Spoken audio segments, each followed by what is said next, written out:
नमस्कार। तर आज आपण बनवणार आहोत सगळ्यात वेगळ्या पद्धतीचा साबुदाणा वडा। हा वडा एकदम कुरकुरीत बनतोच आणि तेलकट पण कमी होतो। तर नक्की अशा पद्धतीने बनवून बघा। तर आता भिजवलेला साबुदाणा, त्याच्यात हिरवी मिरचीचा ठेचा आणि 2-3 चमचे दाण्याचा कूट घेतला आहे। सर्व साहित्य छानपैकी एकजीव करून घेतला आहे। आता चवीनुसार छानपैकी मीठ घालून घेऊया आणि परत एकदा साहित्य चांगलं एकत्र करूया। प्रथम असा चॅनल अजून सबस्क्राईब केले नसेल तर नक्की सबस्क्राईब करा आणि शेजारचे बेल आयकॉन पण क्लिक करा, म्हणजे मी जेव्हा नवीन रेसिपी टाकेल त्याचं नोटिफिकेशन सर्वात प्रथम तुम्हाला मिळेल। आता हा कच्चा बटाटा मस्त किसणीने छानपैकी किसून घ्यायचा। कच्चा बटाटा याच्यासाठी घेतला आहे की साबुदाणा वडा तळल्यानंतर तो तेलकट पण कमी होतो आणि कुरकुरीत पण खूप छान होतो। तर नक्की ही टिप फॉलो करा आणि असाच कच्चा बटाटा तुम्ही पण किसून टाका। आता याच्यात 2 चमचे दह्याचे टाकून घेऊया। दह्यामुळे पण आपल्या साबुदाणा वड्याला एक छान ची टेस्ट येते आणि तिखटपणा मस्त असा बॅलन्स होतो।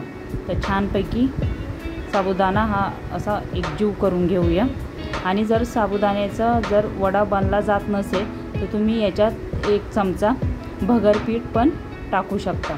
तर आता अशा पद्धतीने छानपैकी वडा दाबून घ्यायचा आणि एकदम असा खूप असा जाडसर नाही बनवायचा, थोडासा पातळसर बनवायचा, म्हणजे तो तेल पण कमी पितो आणि छान कुरकुरीत होतो।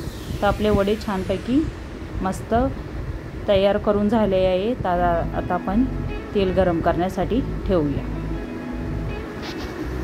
तर कढईत एकदम थोडंसं तेल घेतलं आहे। तुम्ही म्हणजे एवढं तेलात वडे कसे करायचे, तर असं थोडंसं तेल घेतल्यामुळे वडे आपले छान फ्राय होतात आणि असा झाऱ्यावर सोडून वडा तेलात सोडायचा, म्हणजे तो फुटला पण जात नाही आणि तळला पण छान जातो।